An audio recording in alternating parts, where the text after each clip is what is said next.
I would say Tennessee's in that group, South Carolina's in that group, Florida's in that group, maybe Alabama's in that group that, if things go well, maybe they could surprise. To me, the class of the league is Texas and Georgia. I think those are the two best rosters. Then after that, you've got Ole Miss, you've got A&M, you've got Oklahoma, you've I got put LSU LSU. in there. Yeah. I'll put LSU in there.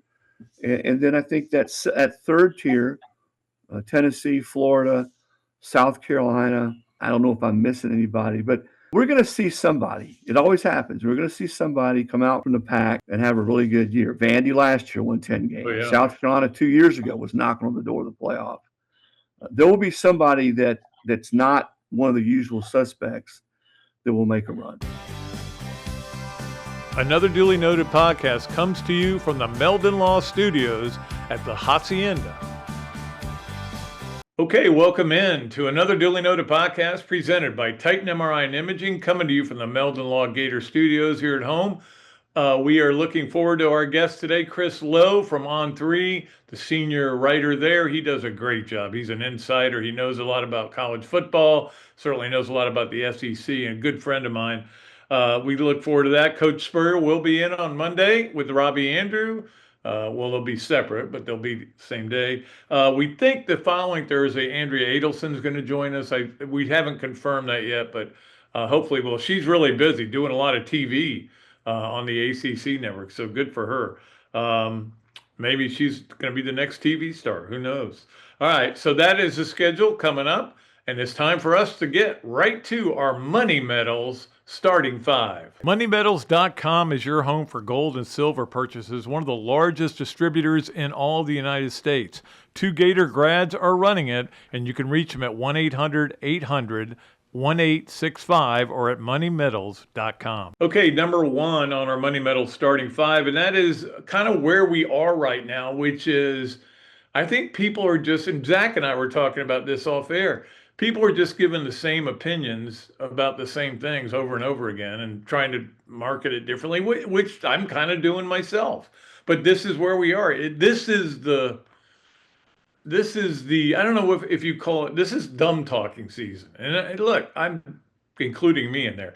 We're trying to come up with ideas of things to do. We're only a week away, though, from it being great talking season, the best. And we're going to get to a bunch of things here, and we'll make them significant. But to me, there are 3 things that everybody right now is asking. And I don't know that nobody knows the answers to them. If we did, we'd go to Vegas right now. We wouldn't have to go to Vegas. We just get our phones out and make our bets. But number one is who wins the SEC. And I did something for my Patreon site about that, where I talked about the 5 ways that Florida, 5 things that would have to happen for Florida to get to the SEC championship game. But look, if you could put down any one of, I would go 7 teams that could win the SEC, and I would say obviously to me there's tiers. Maybe I'll do that. Maybe I'll do that for my Main Street Daily News column. I'm always trying to come up with ideas while I'm talking about my ideas, because when you've got as many little things that I do, and I'm talking about, I don't mean little, but I do 2 notes columns, basically a front 9 and a back 9, doing these lists of 5, doing this show and everything. I'm always trying to think about these things, but that would be good. The tiers of SEC football right now, because feels like there is a tier of Texas and Oklahoma, and then there's a tier that is, I think A&M, Ole Miss, LSU, and again we're going in Oklahoma. So then you have the tier of they hope they're going to be better, and I would put Florida and Auburn and teams that have new coaches, and then there's a tier down there at the bottom. They got no chance. I think Arkansas is right there. Do I think Arkansas will figure things out eventually? Yeah, I think they're going to be fine eventually, but I don't think it's going to be right away. So that's the one question you get: who's going to win the SEC? And I keep telling people I think Georgia's the best team. Texas has the best talent. Georgia's got a better team. I like Georgia's chances, and they know how to win that. They know how to win the SEC. Here's another stat that you have to remember. If the SEC championship goes away, in a way, it'll be a good thing, because Florida right now is second with the most number of appearances. Georgia's only one behind in third. Of course, Alabama's first. So Georgia can't go past Florida. That would be good. But I don't know that Florida's going to get there. Do I think Florida could play for the SEC championship? Sure. Stranger things have happened, man. It's college football. That's why we love it. Portal's a mess. People are transferring in from junior colleges, and then now they're transferring in from the NFL. It's chaos. Wow. Number two thing is what teams have college football playoff or bust on them. That's the label everybody's putting on them, and that would be there's obviously a long list of teams like that. I don't think it's incredibly long. I think it's the obvious top 9 or 10, and then a few other schools that like I think Alabama is one of those places. I don't think there's any question about that. And I don't think Florida is one of those places. Obviously, they aren't even ranked. But, you know, you get that a lot. Will they make the college football playoffs? And I would think, obviously, there's 12 teams that are going to be in the playoff, but I would think there's about 20 teams that think we got to make the college football playoff this year. Probably 20. I could give them to you, but I'd have to kill you. And the third question I get asked the most, who's going to win it? The whole thing, and will it be a Big Ten or an SEC school? And nobody's even thinking it could be somebody else. And I think it could be Miami. It could be an ACC school. I don't think anybody else in that conference has a chance. But, you know, I got a feeling the SEC is going to get it done this year. I just do. Now, because I think Georgia and Texas are still the two best teams. And I think one of them is going to, you know, in a perfect world for Greg Sankey, they would be playing each other for the Natty. So we'll see how that all goes. But look, we are at the point now where we are ready for some games. When I come to you on Monday's show, it will be game week, not for Florida, but it'll be game week for other schools. And I can't wait to watch the first weekend of games, even though they're not exceptional. And the second weekend, which they call week one, is not great either. I'm a little disappointed. If you read my thing in Main Street Daily News, I'm mad at college football. Mad at the ADs for not scheduling better. We need better games than that. Second week's great. Second week, there's 12 games I want to watch. So anyway, let's move along to number 2 on our Money Medals starting 5. And that would be, I want to talk about some players that are catching my eye. And again, I'm not going to practice, obviously. I don't go to watch guys stretch and catch passes on air. I could, but I choose not to. The bottom line is, though, I do see what is going on, and I see what coaches are saying, and I always tell people, don't listen to what the coaches are saying, but there's a genuine enthusiasm about some of these players, I guess, is what I'm trying to say. A lot of times you get kind of like, oh God, if you ask him about the backup left tackle, he's going to talk about what a great kid he is and how good he is, and he could be a starter. So don't listen to him. That's where that comes from. But what I'm talking about is the genuine enthusiasm that I'm feeling from John Sumrall and from his assistant coaches. That, I mean, there's some guys that I'm expecting big things of. And one of them is LJ McCray, and I know that FloridaGators.com did a big story on him. And of course, he had a tough time. I think Scott Carter wrote that. It might have been Chris. But tough time last year in the USF game, goes out with an injury. And it's why I think this defense might be pretty good. When you got a guy like LJ McCray, who's 270 pounds and running 20 miles an hour, that's kind of what you want. That's ideal. When you got Jaden Woods and what he's doing, I think they're going to be pretty good on defense. And that is where you kind of get at some point. And then all of a sudden you start thinking, let me think about the quarterbacks they have to play this year. Arch Manning, Byron Brown, who's already beaten them once. Although I will say this, Byron Brown, as good as he played in that game, didn't they score like 18 points? And one was on a kind of a fluky long touchdown pass. I don't know. Anyway, Byron Brown, I still will put him in there, especially playing at home. And you just go right to Gunnar Stockton, who I think might win the Heisman this year. I really do. I think if they go undefeated and he's got some good numbers and he's running and passing, I think he could win the Heisman. Trinidad Chambliss. And you start thinking about these guys, you go, well, the defense may get exposed.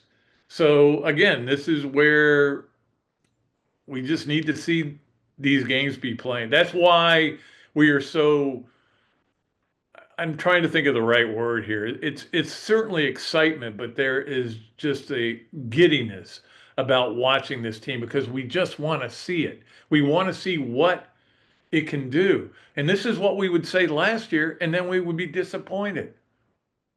Didn't, oh, really? Really? Two guys with number 3?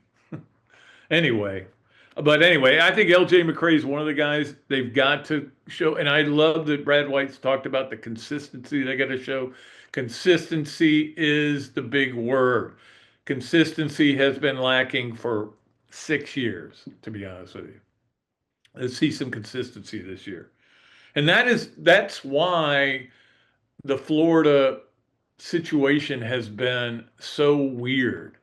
And in terms of 4 losing seasons in the last 5, in terms of, a 4-8 that happened with Muschamp. You go all the way back. That was, to me, the season that all of a sudden everybody went, oh, Florida's not so bad. They're not so tough anymore.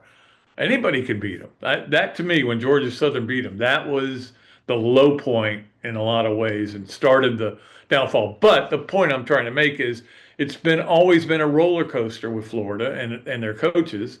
And since Urban left, and the roller coaster, has the downturns, and when it gets down, they get rid of the coach, they bring another guy in, everybody gets excited about things, and it goes back down. And in Napier's case, it was down, and then it went up, and then we went, oh, maybe he's got it figured out, and he didn't. Anyway, I think you get my point. All right, let's talk number 3 on our MoneyMedals.com starting 5. Money Medals, a place to go for silver coin, especially if you want to get one with a Gator logo on it, which I have, and I'm happy to have it. All right, let's talk about a little bit about the AP poll. And I know people, some people are excited about when the polls come out, and some people get mad because they hate the polls and they don't like them. The polls are fun. That's all they are. We've talked about this a million times. I'm not going to go into it. No Florida, no Clemson. I think I'm happy Florida's not ranked. I really am. I don't want Florida players to think, that they have done anything. They have not. Here's what they've done. Won 4 games a year ago. No, these are different players, new players that are doing. I don't care. This is where the program is. They've got to kind of understand that, and they've got to play with a chip. And Florida rarely plays with a chip. Most of the time, Florida had played with a swagger versus a chip. The chip is when people disrespect you. The swagger is when you're the best team. And that Florida team, and we've had guys on here on this podcast back in 2008, would walk into places and go, you got no chance. No chance at all. And they would do, and they did that in 96. I think in 95 even. Chris Doring was talking about that, I think, on the podcast last week. They knew they had the best coach, first of all. They knew he had taught them how to believe and how to be disciplined in your route running and your blocking, everything you're doing, and do it the right way. And you're going to be the best team, and we're going to win this game, and we're going to score a bunch of points. And they can't do a damn thing about it. That is what we need to get back to at University of Florida. That's all I'm saying. But anyway, Clemson not being ranked is no surprise. Of course, it's first time in forever since they haven't been ranked, but they did nothing last year to say we should be ranked. I think they might be okay this year, but I don't really know much about Clemson, to be honest with you. In fact, that's why we need to get Andrea on next week and talk about that. Okay, let's get to number 4 on our Money Medals starting 5, brought to you by Money Medals. We appreciate them. That is the latest story that is going to break your brain about NFL players being among the players who have sued to get their 5th year of eligibility back. Now, this goes back to when they set that eligibility rule at 5 for 5, but it wasn't grandfathered into anybody who signed in 2022. Players are suing. Some of them are in NFL camps.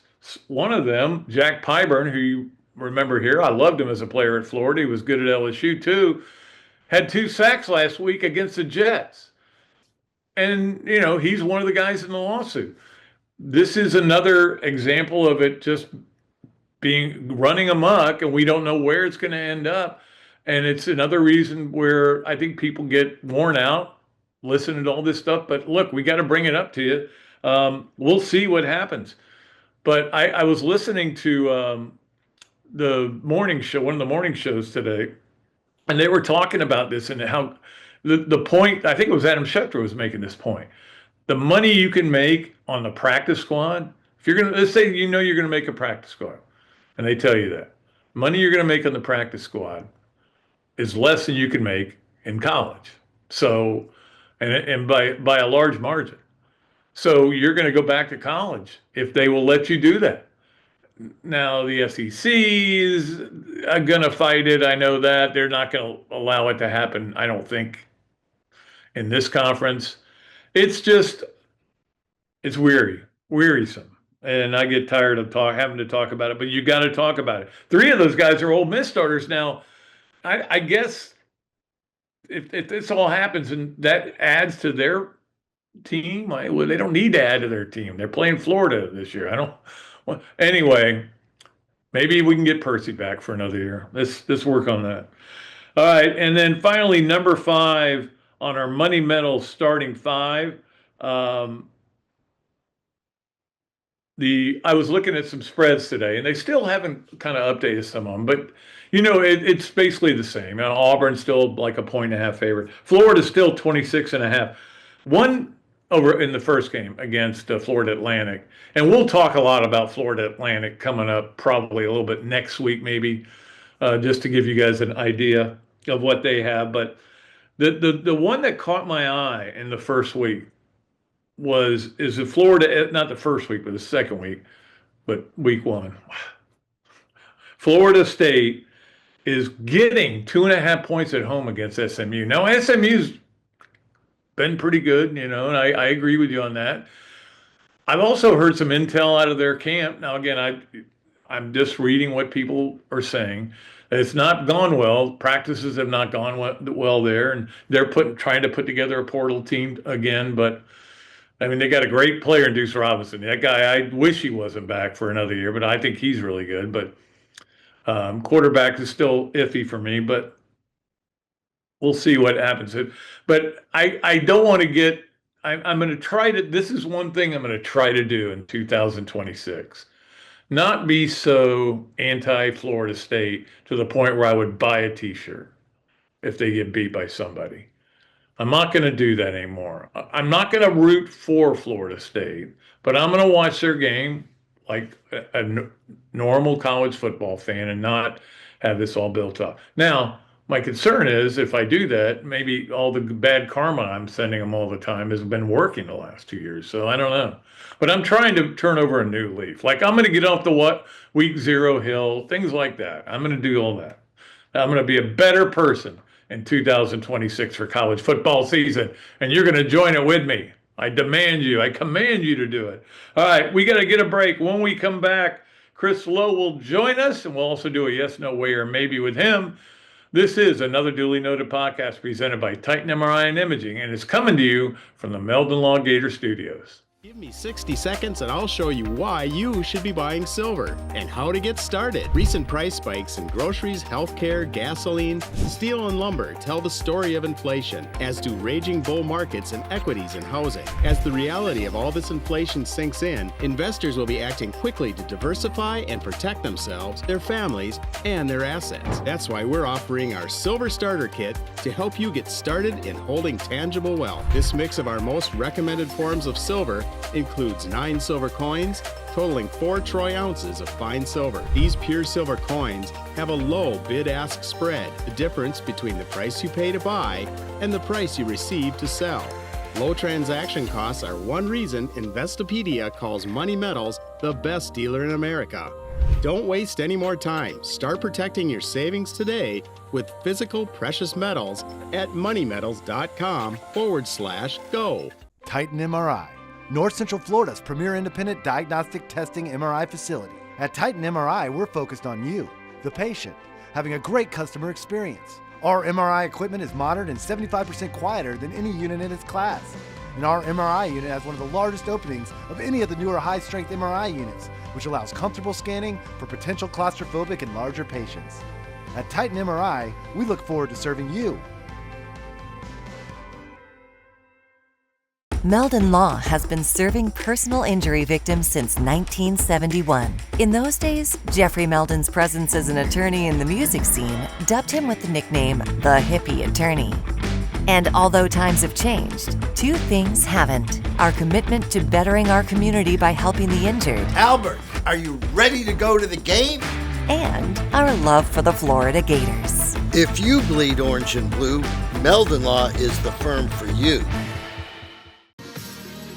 Welcome back to another Duly Noted podcast presented by Titan MRI and Imaging and coming to you from the Meldon Law Gator Studios here at the Dooley Dome. It is a great pleasure to bring on one of my best friends in the business and one of the best to do it, and that is my friend Chris Lowe from On3. And of course, On3, he is the senior insider. Now, I didn't want to, yet nobody was going to call you the junior insider, so I know it's senior insider works for you. Translation, you know what the translation is, Pat? Old. I'm old. Yeah, there's nobody 35 going, I'm the senior insider. I'm old. I'm 60 plus. There are not a lot of us. You, me, count on a few, I don't know, another hand or two. How many? Well, How we many 60 keep seeing plus them are drop. there? We keep seeing them drop left and right, and that's the sad thing is as we get older, people that we care about are going to go away, so just the way it is, but we won't bore people with our age problems. Because we're like the other day, Spurrier had this thing where he was talking about the guy who caught the pass before he kicked the field goal. And he goes, and I said, Jack Coons. I remembered that, but I couldn't remember something I was going to tell my wife later in the day. So, Well, he remembers everything. He can tell I you what play they ran on 3rd and 6 back in 1992. So, Blue Slide Lonnie. All right, let's go ahead and talk some college football, man. It's great to see you and talk to you about football because we love it so much. And you've been all around the country looking at different schools, but I do want to talk about the SEC, and obviously the SEC is kind of fighting I never thought I'd be saying this, but they're kind of fighting a perception situation where everybody looks at the SEC and goes, you guys calm down, the Big Ten rules, and they've got it. There's only one way they can solve that, and that's to win the whole thing. part of it to me, Pat, is that the SEC was so dominant for 2 decades and won so many national titles with 5 different teams. And there was a fatigue, I think. People just got tired of the SEC. And hey, let's be honest, SEC fans and administrators and people at those schools rubbed it in everybody's faces pretty good. They crowed pretty loudly during that stretch. And they won 7 straight national titles. I think the other part of it is that the game has changed, as you well know. It's harder to stockpile talent the way Bama did, the way Georgia did, the way Florida did, when Urban was there. I mean, you can't keep all these great players. They're going to go elsewhere and play. They can make money, the portal, you can transfer anytime you want to. So it's leveled the playing field, I think, for a lot of these schools. And listen, Big Ten's been really good right there at the top. I don't think the Big Ten, I know this is a debate that people will fight you on, but I still don't think the Big Ten is as good as the SEC from 1 to 16. Now, I know people say, well, what about the bowl games the last few years? And the Big Ten have owned the SEC. And that's true.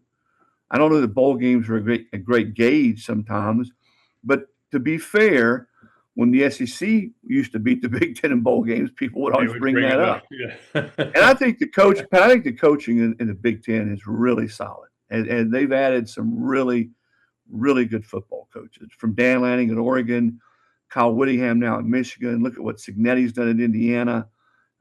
Ryan Day, for all the grief he catches, is an excellent football coach.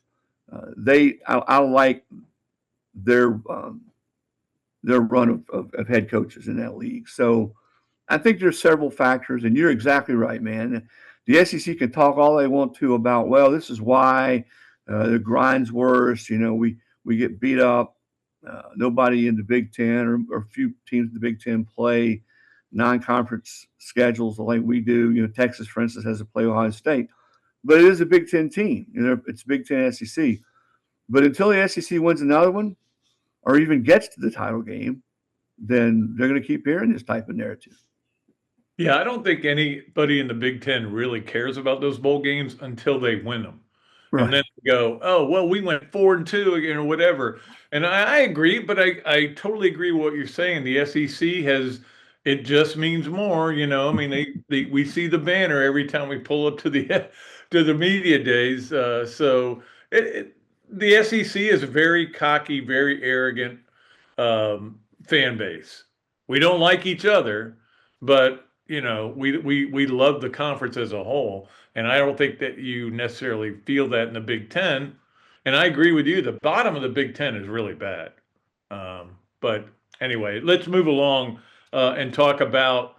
You mentioned a potential dark horse team, which this year I think is Michigan because of Whittingham. I know what a good coach he is.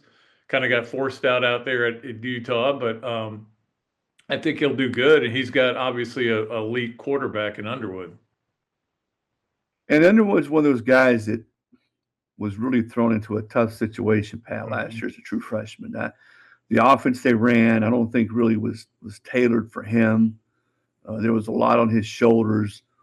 They weren't very explosive in the pass game, so he was facing a lot of difficult third down situations. And it was okay. It wasn't great, but he was okay as a true freshman. How many true freshmen play at a high level their first year when a lot is expected of him? I think he will be better. I know he's gone out and worked hard. He's had a quarterback coach. I know Whittingham feels like technically he's better. Jason Beck, their offensive coordinator, is terrific. Their offense will be much more tailored to what he does best. And then you bring the toughness, the blue collar, hitch in the mouth approach that Whittingham's going to bring there. I do think they've got a chance to be a playoff team. I don't know that I would predict that they will be one. They got a hard schedule. That second week, Oklahoma, Michigan, for both those teams, is I think a pivotal game. That game's in Ann Arbor. But no, I like what Kyle brought his strength coach, his longtime strength coach from Utah with him. I think that will make a difference. I like both of his coordinators. And, he didn't walk into a situation where there are no players. They've got some players there. He brought the big defensive end with him from Utah. So much of it will ride on Bryce Underwood, what type of step he makes from year one to year two. And I think he will make a significant one. Yeah, it's going to be interesting to see how that all pans out. But let's talk a little SEC because you know how much I love covering the SEC. But I'm kind of like there's a lot of teams I can't figure out at all, and Florida's being one of them. People ask me all the time what I think is going to happen with Florida this year. I go, I don't know. Here's a good. I know what it could be. I know where the ceiling is, and I know where the floor is. Unfortunately, they've ended up drunk on the floor too many times. Yeah. Back when we were youngsters in the mid to late 90s, if you'd have told me Florida would go through a stretch where they'd have 4 losing seasons in 5 years, there's no way I would have believed that. Not that program, not the resources and the talent that they bring in. But, it just goes to show that it can change quickly. You get the wrong guys in there, things don't go well, people around you get better. I mean, Auburn's had 5 straight losing seasons. I know. Did you ever see that? Up? Yeah. I mean, no way. And for those of us who covered this league for a long time, but it happens. You go back to look at the 10 years at LSU before Saban got there. They were bad. Alabama sort of wandered in the wasteland forever until they got Nick Saban in there. Tennessee, look at Tennessee after they fired Fulmer. They've really been, for the most part, pretty mediocre ever since. They've had a few high points. So it can happen pretty quickly where things spiral downward. I think Florida, with John there, he instantly brings more energy. He will be, I think, a breath of fresh air and this is not to beat up on Billy, but a breath of fresh air to a lot of people there around the program, the players.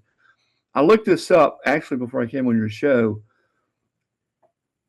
I think it's probably unfair to say that Billy didn't recruit well. He brought some really good players into that program. Yeah. So from 23 to 25 in those classes, John inherits 25 4- or 5-star players who are still there. So those kids were recruited by everybody. Now, not every 4- and 5-star player hits, but he's got some talent to work with. Some guys on defense. Jaden Baugh may be as good all-around back as there is in the country. You start talking about receiver, Dallas Wilson, Singleton, Vernell Brown. They've got 3 guys that could play for anybody at that position. And they're all a little bit different. And then the quarterback, is it Philo? Is it Trammell? I think Trammell probably outplayed him in the scrimmage this last time. I think Philo's a little bit more ahead. And he's got more of a history, with Buster Faulkner, who I think is you start talking about the top 10 offseason acquisitions in college football. I think getting him from Georgia Tech, Rajon was a coup to bring him in there. He's a really good play caller. I think you'll see them do some things differently. How they play in the offensive line, we're going to find out. They to me are about, I don't know, maybe 4 or 5 schools. I would say Tennessee's in that group, South Carolina's in that group, Florida's in that group, maybe Alabama's in that group. That if things go well, maybe they could surprise. To me, the class of the league is Texas and Georgia. I think those are the 2 best rosters. Then after that, you've got Ole Miss, you've got A&M, you've got Oklahoma, you've got LSU in there. Yeah. I'll put LSU in there, and then I think that's at third tier, Tennessee, Florida, South Carolina. I don't know if I'm missing anybody, but we're going to see somebody. It always happens. We're going to see somebody come out from the pack and have a really good year. Vandy last year won 10 games. Oh, yeah. South Carolina 2 years ago was knocking on the door of the playoff. There will be somebody that's not one of the usual suspects that will make a run. Let me ask you about Tennessee and the impact that Jim Knowles will have on them, because obviously this is a guy that is a legend in terms of being a great defensive coordinator and left. I mean, he's made a lot of money doing it too, certainly lately. But I mean, they have this whole Arian Carter thing where he's going to miss the first 2 games. I know they've had some injuries. They had a 5-star that basically was dismissed from the team. Do you think that they can be good on defense? Because if they're good on defense, they're going to score some points with. That's big. Yeah, that's a big question. How much better? They were not a very good tackling team last year. They have been bad at safety now for a couple of years, and their best safety, one of their best 2 or 3 defenders, Farouk, got hurt, tore his patella tendon. He's out for the year. That's a bad injury for Tennessee. Now they brought in 2 kids in the portal, Metcalf from Michigan, Juan Lane from Penn State, who played under Knowles. They need those kids to be really, really good this year. Knowles, to me, what he'll do more than anything is he will find ways to create negative plays. That's sort of that's where he's been at his best. His defense is not the easiest to learn, and if you talk to people who've coached with him, I tell you, Mike Gundy told me when he came to Oklahoma State, Mike said we were terrible on defense, and he came in. He said within 2 years we were really sound, really good. Maybe it took a year for some of those guys to learn it before they really were hitting on all cylinders. We'll see if that happens for Tennessee, but they need it to happen pretty quickly, as you pointed out. He did bring some staff guys with him from Penn State, which I think will help.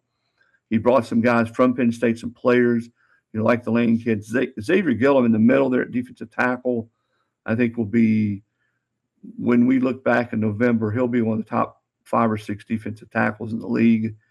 So having those guys will help, but they got to find some depth there in that defensive line. They got to find a finisher, rushing the passer, really good at linebacker. But no, they need to be better. And if they are better and more consistent, then I think with the way Josh's offense has always scored points and always seemed to run the football.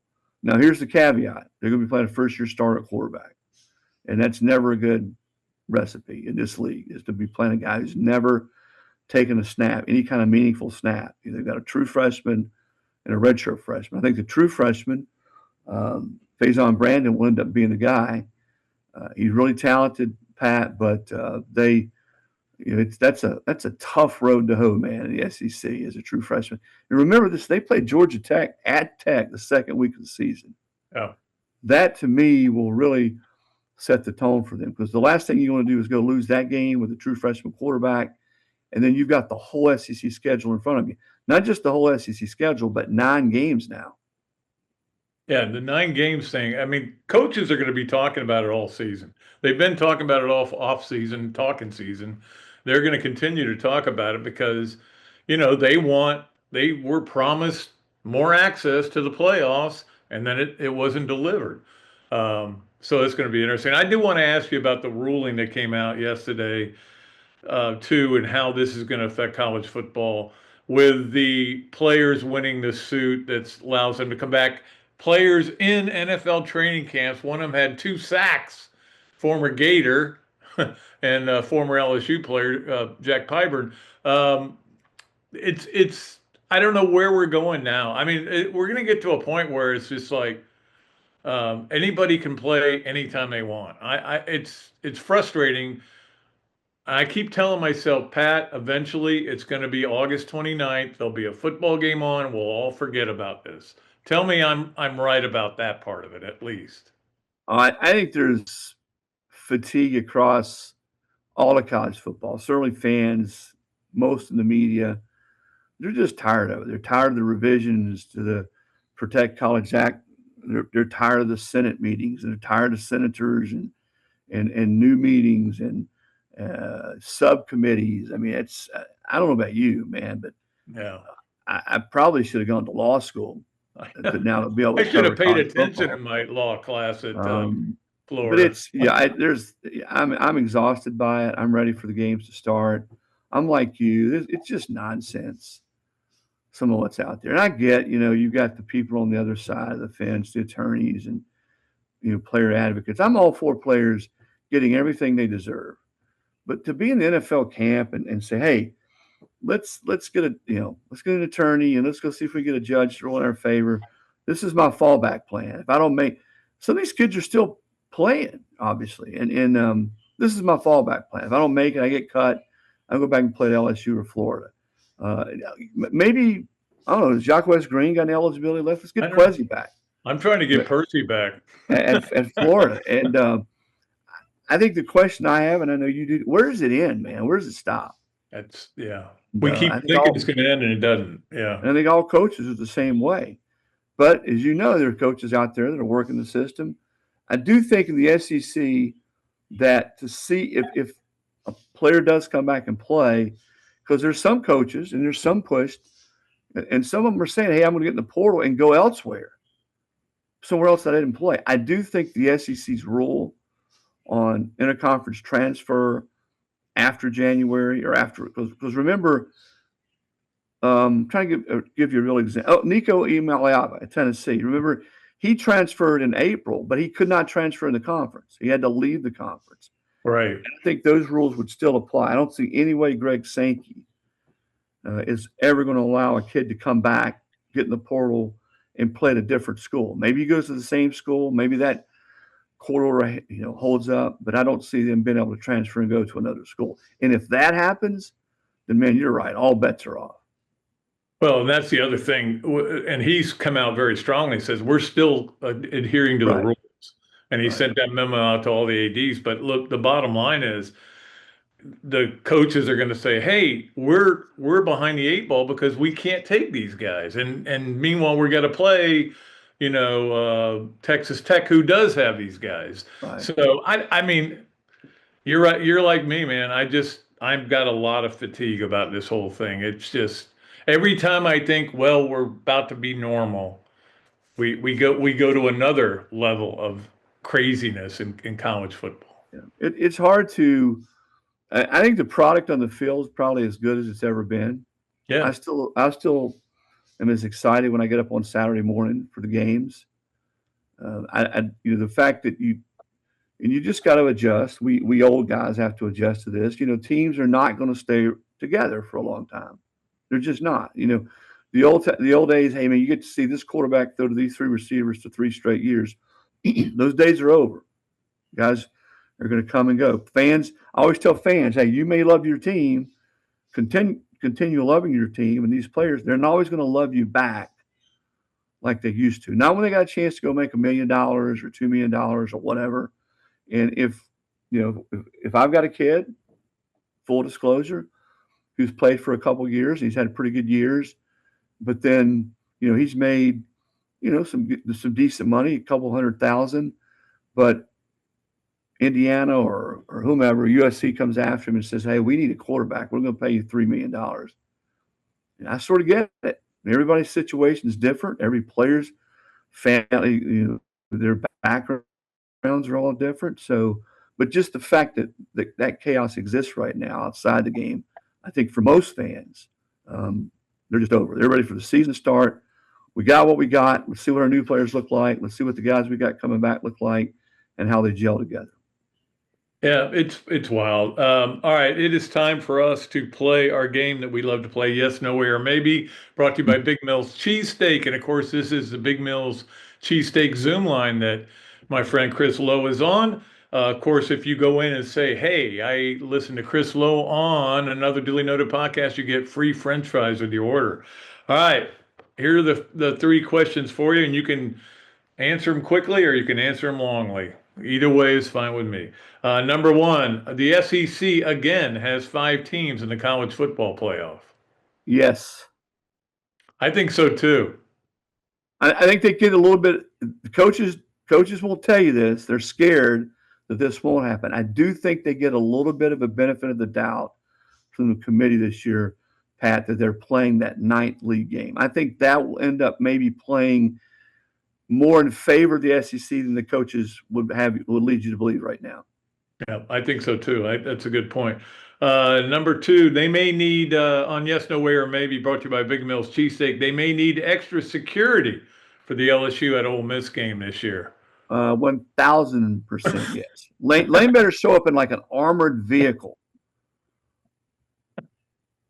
He may bring the Pope mobile down there. I mean, and have one of those bulletproof I shouldn't say that, but one of those big glass things around him that's sort of mobile, that as he moves on the sideline, it moves with him, and at least, well, sort of like the guy that is on the driving range, sort of picking up, and he's got the big shield on him, so when guys are still hitting range balls that don't hit him.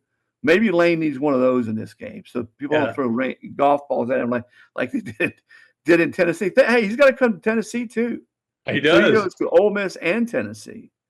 What about Heupel saying that I hope the grocery store is back with mustard bottles and golf balls? Yeah, he may come to regret that one. I don't know. We'll see. Yeah. I think the best thing that Ole Miss fans could do is when Lane walks in, just stand up and go, well done. We appreciate everything you did here. Sit back down. Lane will be overcome with emotion and won't be able to think straight. Sort of give him sort of the golf clap as he walks right. in, and then sit down. But neither one of those are going to happen. Yeah. All right. Number 3 on Yes, No Way, or Maybe, brought to you by Big Mills Cheesesteak. Last year, 12 teams that were ranked in the preseason AP poll were not ranked in the final poll. That will not happen this year. There'll be more teams that live up to their potential. Yeah, I would agree with that. I would say that's yes. I think last year was a little. You always have teams that don't finish ranked. LSU, Clemson were top 6 teams last year. Gosh, they played the first game, Pat. It was a 4 versus 6 matchup, and neither one of them were ranked. Clemson lost 6 games, so I do not think that many will be unranked. I will tell you this though: there's another side to this. My colleague Brett McMurphy, I think, dug this up, and I tried to dig a little deeper into it. So the last 22 years, the national champion has come from one of the top 7 teams in the AP preseason poll. 19 the last 22. Wow.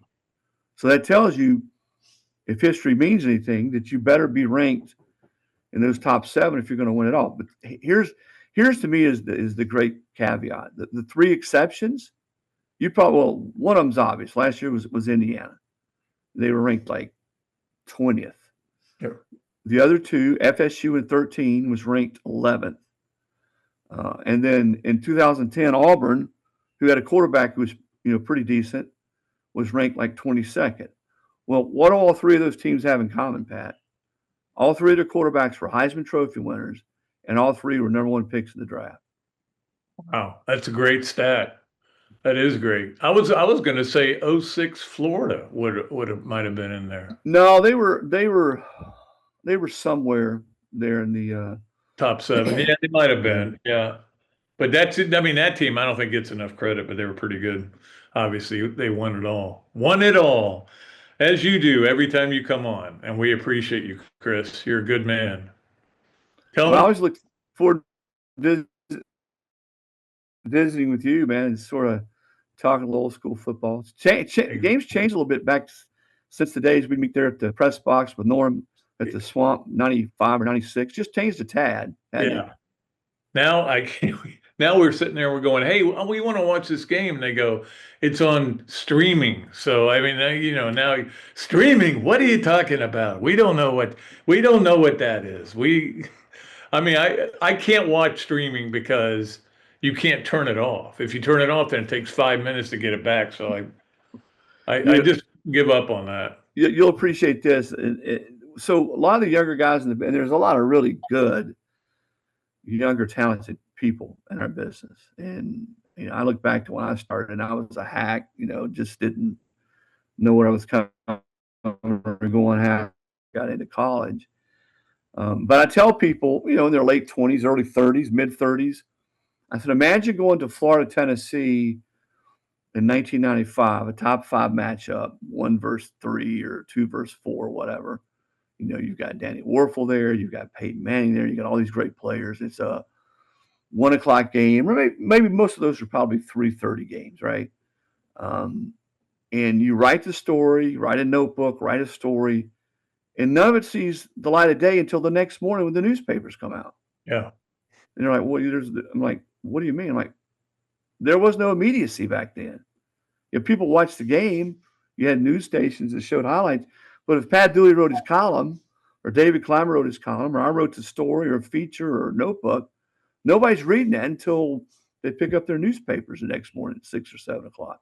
Because there was, I don't know, the Tennessean in 95, we had no website with stories on it. And they look at you like you're a dinosaur. Well, and even for me now, I mean, people are, as soon as the game's over, they're live tweeting what the coach is saying, put his video up of his press conference. It's just amazing how much it's all changed. Yeah, it is. And I think that's one reason I'm happy that I'm somewhat retired. I don't want to deal with that stuff, I like dealing with what I'm dealing with, and especially when I get great guests on like you. Thanks so much for joining us, Chris. Appreciate you. Okay, pal. All right, Chris. All right. Hey, I'm going to his anniversary on Monday. 60th anniversary, he and Jerry. That's awesome. What a great couple. The first couple of Florida football. And you know what? As great as Steve was and everything he did for the game, you know who the real star of that family is Jerry Spurrier. Absolutely. All right, we'll be back with more of another Duly Noted podcast presented by Titan MRI and Imaging, coming to you from the Meldon Law Gator Studios right after this break. Adams Rib Company has been a staple of Gainesville for more than a decade and a staple of the Dooley house ever since Kelsey's teeth came in. The first time I walked into Adams, I told my daughter that the green beans are always a test of a great barbecue restaurant, and they were perfect. You know about the ribs that melt in your mouth, and my favorite, the turkey plate. But be sure to go in on Fridays for Nana's Fish Nuggets. They will melt in your mouth. Adams Rib Co., a Gainesville great. MoneyMetals.com is your home for gold and silver purchases, one of the largest distributors in all the United States. 2 Gator grads are running it, and you can reach them at 1-800-800 1865 or at moneymetals.com. Ever dreamed of catching a touchdown pass from Tim Tebow or Danny Warfel? Or taking a handoff from the legendary Steve Spurrier? Then you need to join the Florida Legends Experience on Sunday, August 23rd. You'll receive a personal video of your touchdown and your football signed by the Gator Heisman winner. Enjoy an unforgettable day of Gator greatness while supporting the incredible mission of the Isaiah 117 House. Tickets are limited. Get yours now at fllegends.com. That's fllegends.com. Don't miss your chance to be part of Gator history. Welcome back to another Duly Noted podcast presented by Titan MRI and Imaging and coming to you from the Meldon Law Gator Studios here at the Dooley Dome. It is time for us to get to our third segment, the fun segment, and we started out with Hesser and Kipke's Three Things. Hesser and Kipke, with over 50 years of combined legal experience in North and Central Florida, Hesser and Kipke is your place for bankruptcy, workers' compensation, and family law. Call or text Ken and Jennifer at 352-339-9920, Hesser and Kipke. Okay, let's get to our Hesser and Kipke Three Things. I did want to say one thing. I got so many people at the 5th anniversary party for Spurrier's Restaurant came up to me and really big fans of the podcast, and they love listening to it and everything. And I can't hear that enough. I mean, you know, when you're sitting here, you're basically talking to air and Zach. You never know how many people.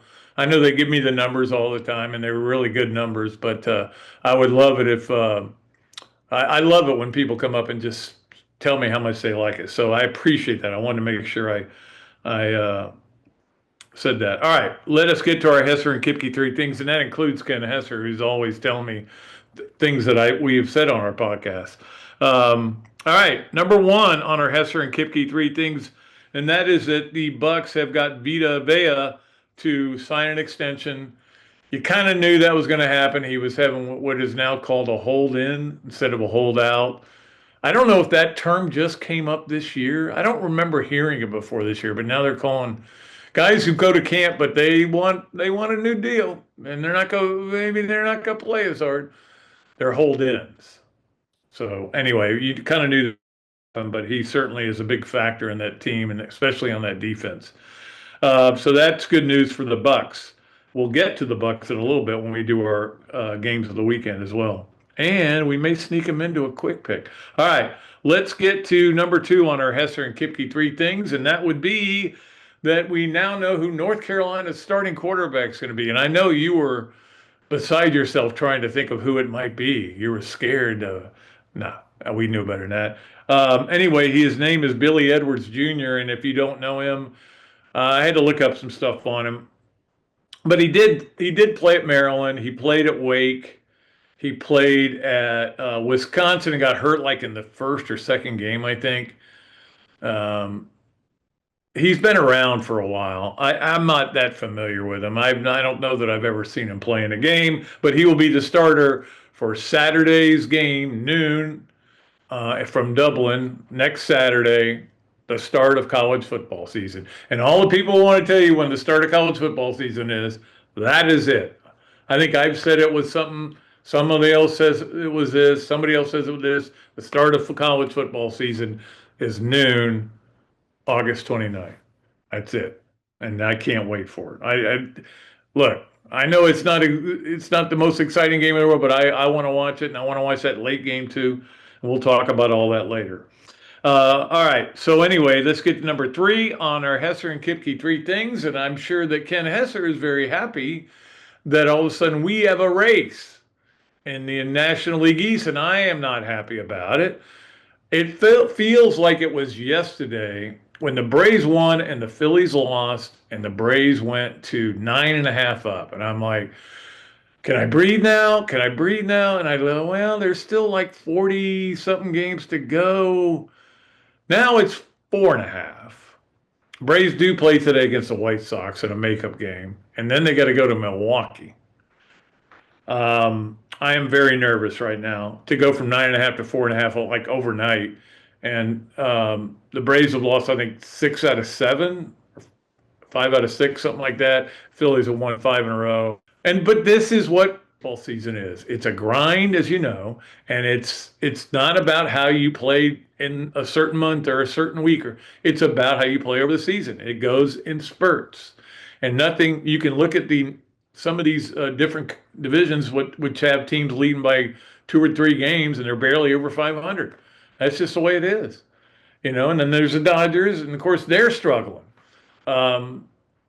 It's just the way baseball is, and I've got to get used to it. I've been used to it. I go through it a lot of years, but hopefully the Braves can pull it out. But I think they'll make the playoffs anyway. But I don't want to get into I want to be the division champions. It's important to me. It means something to me to win championships. All right, that is our Hesser and Kipke 3 things. Let's move along to our Adams Ribco Gator of the Week. Brought to you by our friends at Adams Ribco, where you can go for all your barbecue needs. And on Fridays, Nana's Nuggets. They are the best, man. You need to go there. They melt in your mouth. They're so good. All right, let us get to our Adams Ribco Gator of the Week is Pete Alonso. I know we talked about him last week, but he hit another dong last night and now has the Major League Baseball lead in opposite field homers. Now, that's pretty interesting. I mean, that shows his power, and it also shows that he's not afraid to take that. And there's so many guys that I wish could listen to that instead of swinging for only the fences down the left field line, But he has got 14 opposite field homers. Pretty cool. 29 overall. People love him there. And I know they are not having the greatest season. They've been playing better of lately, the Orioles, but they do love him, and we all love him. And I can root for him now because he's not playing for the dreaded Mets. But anyway, so Pete Alonso, if you want to go to Adams Ribco, I will buy you lunch, as you know. It's an open invitation, and it never ends. Let us move along to our Leonardo's of Millhopper Quick Picks, brought to you by our friends at Leonardo's of Millhopper. You're going to have a chance to win $25 there if you qualify by getting any number of picks right. Not many of you got the pick right last week. I don't know what I was just trying to say there. Not very many of you got the pick right this week, the Monday pick, because it was Braves, and y'all picked the Braves, and I appreciate it. Thank you. But some of you did pick the Twins, and you qualified. All right, so today we're going to give you 2 NFL games. I am looking forward to next week when I can just do nothing but college and NFL games. It's going to be so much fun. 2 games involving local teams or area teams or state teams, whatever you want to call it. Kansas City at Tampa Bay, Carolina at Jacksonville. Those are the 2 games. One is on a Friday and one's on a Saturday. So you got to get them in by Friday morning, and that'll be 2 opportunities to qualify. So if you get both right, you qualify twice. So those are the games: Kansas City at Tampa, Carolina at Jacksonville. Let us move to our BMI TeleMed Smart Move of the Week, brought to you by our friends at BMI TeleMed. Achieve and maintain with your weight loss specialist. Give them a call, 727-383-1677. You can mention Pat Dooley, and you will get a discount with your order. All right, BMI TeleMed. Our smart move of the week is Eric Morris. He is the head coach. He was at North Texas. Now he's the head coach at Oklahoma State. Well, in Oklahoma, sometimes you have a problem with varmints. And so he couldn't sleep one night and finally said, these armadillos are tearing up my yard. And he went out there with his gun and plunked one. Boom, dead. Now, I'm not in favor of killing animals. I'm not a big fan of animals. But I also get when armadillos are tearing up your flower beds and stuff like that. You can't rehab them. You can't put them in prison. You only have one choice. That's either to kill them or, I guess, catch them and ship them off, take them out to the farm somewhere. But so I will forgive him for killing an animal, but I don't blame him. At some point, you just enough is enough. Maybe there's some kind of a thing you could put out that would make them smell badgers and they would stay away from it. I don't know. Anyway, I'm not saying it was a smart move to have your gun. He actually had to apologize to all his neighbors for a gunshot at 2:30 in the morning. Anyway, kind of interesting. Along to this, that, and the other. do you want? This, that, and the other. Okay, it is brought to you, as always, this, that, and the other by Shakow Insurance for all your home, auto, commercial, and life needs. And also by the Atlanta Hustle, the Southeast #1 ultimate Frisbee team, the Atlanta Hustle. And we'll get to some stuff later on this year with some other sponsors coming in. And we talked about it before with the Good Boy Vodka, waiting to get their logo, and we'll get them up too. So anyway, this, that, and the other, brought to you by Shakow Insurance and the Atlanta Hustle. This is that Rory, I guess it was about a week and a half ago, was asked about who should be the player of the year. And it got me thinking about it too. He was kind of non-committal. It depends on how you want to look at it. And that's kind of the way I was. I was like, well, let's wait to see what happens this week and the next week and the week after that. So yesterday, this is he talked about it, not yesterday, I'm sorry, but earlier in the week, he talked about it and he said, well, Wyndham Clark won a major. And then, I think he would probably be a good choice, but also, Cameron Young won the Players, and there's a light guys like that. So it was really something that I thought a lot about and tried to think, who would I vote for if I was voting? Well, then yesterday, this is the other, they asked him again about it. He goes, oh, it's Scotty. It's no question. Now, I will say he also still caveated it by saying, is that a verb? I just made it one. By saying, look, we'll see what happens the next 2 weeks. Like if Cameron Young wins the next 2 tournaments and wins $50 million or whatever, $30 million, maybe he's the guy. If Wyndham Clark, anyway, I don't know. It's just going to be more hardware for somebody. And Scotty Scheffler, the way he played last week, like Rory said, if he's putting like that, we have no chance. And that's how good Scotty Scheffler is. He's the Tiger Woods of this generation. And I've said that before about him. However, he's still got to win more majors before he gets to where we really believe that. But right now, I would say he's playing like the Tiger Woods of his generation. All right, so that's our this, that, and the other. Let's get to our Gallo Car Wash Sponge of the Weekend, brought to you by our friends at Gallo Car Wash. We get all of our cars washed. In fact, I think one of them's there right now, to be honest with you. Gallo Car Wash, our Sponge of the Week is Joe Leonardo. Now, look, I get it. Like, Joe Leonardo got hired full-time at ESPN from his job at St. Joseph as an SID. And I love that he does all these brackets. And I know a lot of people will tell you, who cares what the bracket looks like in August? They haven't even played a game yet. It's just fun to do. It's fun to look at. You guys are in the no fun police and don't like polls and brackets. But he did one, his latest one, actually does not have Florida as the overall #1 seed. Ooh, well, that'll get your attention. He's got him as a #2 overall seed. He's got Duke as #1, which I certainly can see. And the SEC getting 12 teams in, which I would think would be the minimum, considering how good I think this league's going to be. Not everybody agrees with me. I think the league's going to be really good because I think they got a lot of players coming back that are really that I saw last year that are really good players, and obviously Florida being the leader in that. But don't forget, we go to 78 this year, right? I think it is 78. So that may get a couple more in. We'll see how that all goes, but it'll be interesting when we get to that point of the year. And I talked to Brian Donovan Monday at the Spurrier's 5th anniversary party. He was there, and I think we're going to try to get him on for little segments. Maybe it's like basketball with Brian to talk about the Gators. Because believe me, he is honed in on what they're doing and what they do. He's really good at analyzing stuff. We may have him on for a segment once a week once we get to basketball season. All right, let us move it along and wrap it up as we always do with our Swamp Restaurant games of the weekend.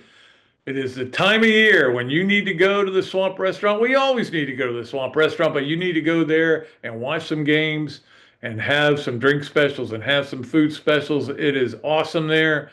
and a lot of stuff going on. And now you got even more stuff to watch. We'll start with baseball. And that's because the Braves play at Milwaukee. That game is Friday night.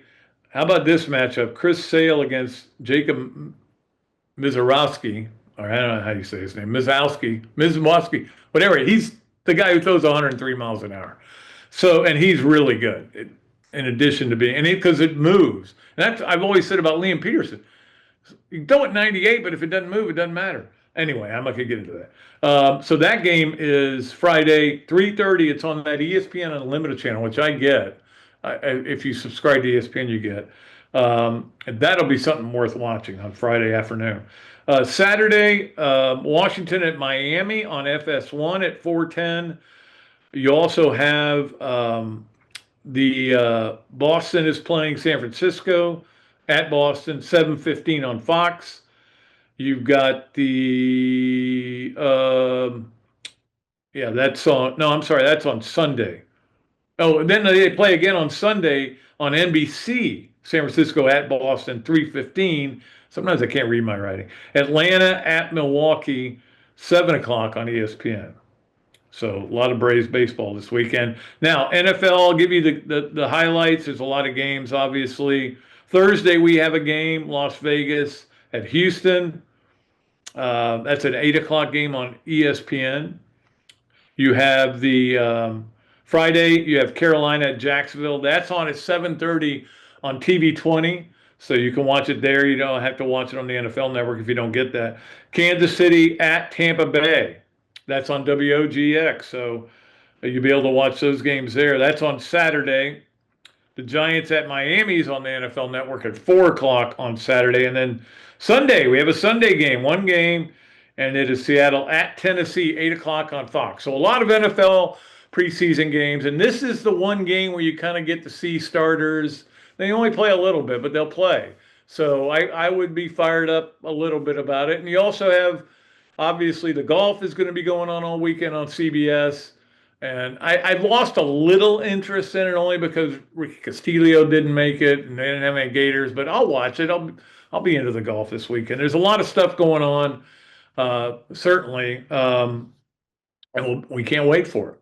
So be there or be square. That is going to do it for another duly noted podcast presented by Titan MRI and Imaging, coming to you from the Meldon Law Gator Studios. Zach, great job of producing as always, and we will be back with another show on Monday with the HBC. We'll talk to him about opening days and what they're like for him. I know what the first one was like. That was a pretty good one, among other things. All right, that's going to do it. Until next time, I am Pat Dooley. I am deep. I am way back. And I am out of here.